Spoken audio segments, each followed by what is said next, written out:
I'm Susan Lyne, and I'm the president of the Innovation Jury.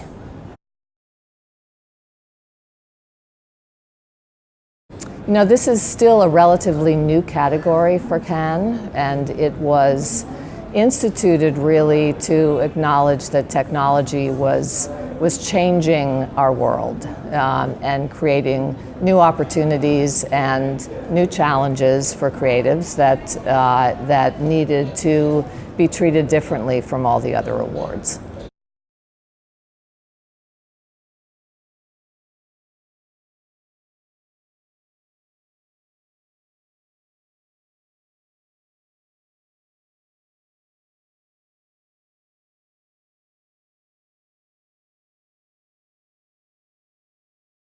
So I think that that the Cannes Lions organization has tried to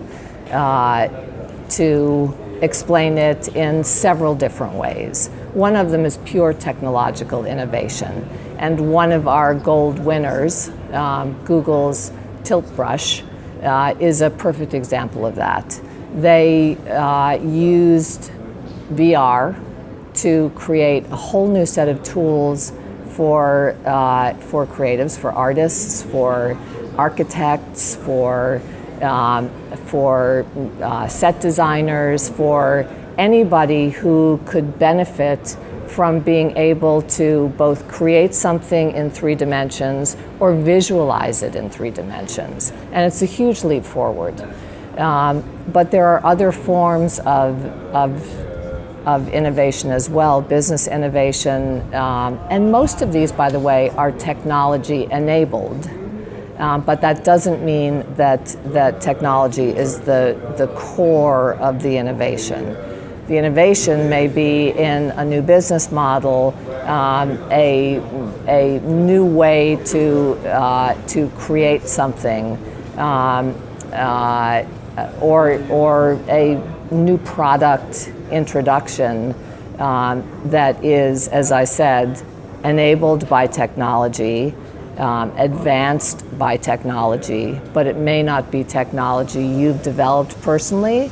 It's technology you are using in the service of creating something extraordinary.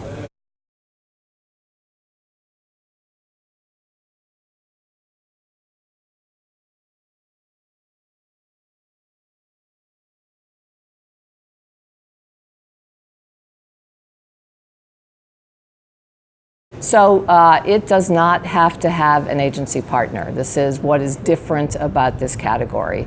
And many of the entries, and in fact many of the award winners, have no agency attached to them. Apple entered, Google entered multiple times. There are many, many companies that are taking the opportunity to expose what they do to a new group of people by entering the innovation category. We still had lots of agency brand collaborations, and we had agency innovator collaborations as well, where agencies had partnered with a startup or partnered with a new technology in order to create something unique.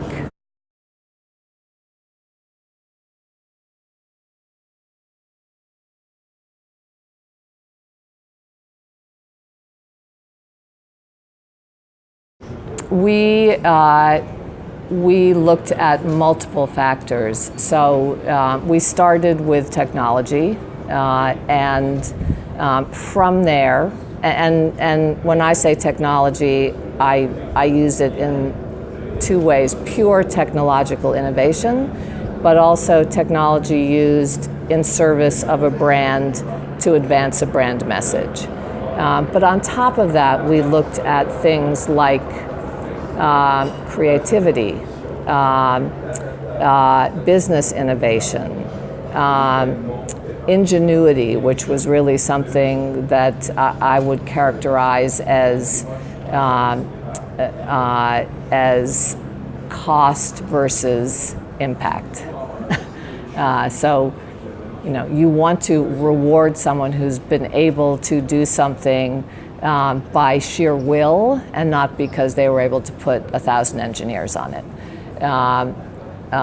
We also looked at impact. So there were multiple things we brought to bear on whether something should be a winner.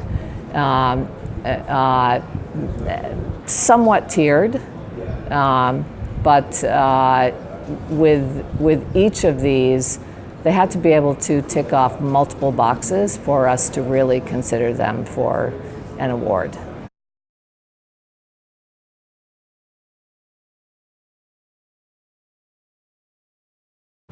I think what's interesting here is that it starts with a very innovative concept, which is to take a useless product, the detritus of confiscated guns, and using that to create a wholly new product, humanium metal, then finding a way to both create a supply chain for this, to get government regulators to approve it, and to find partners who will use it in products so that they can actually create revenue from it that can go back into communities that are being impacted by gun violence. And that closed loop that they created in its entirety was what we found worthy of the Grand Prix.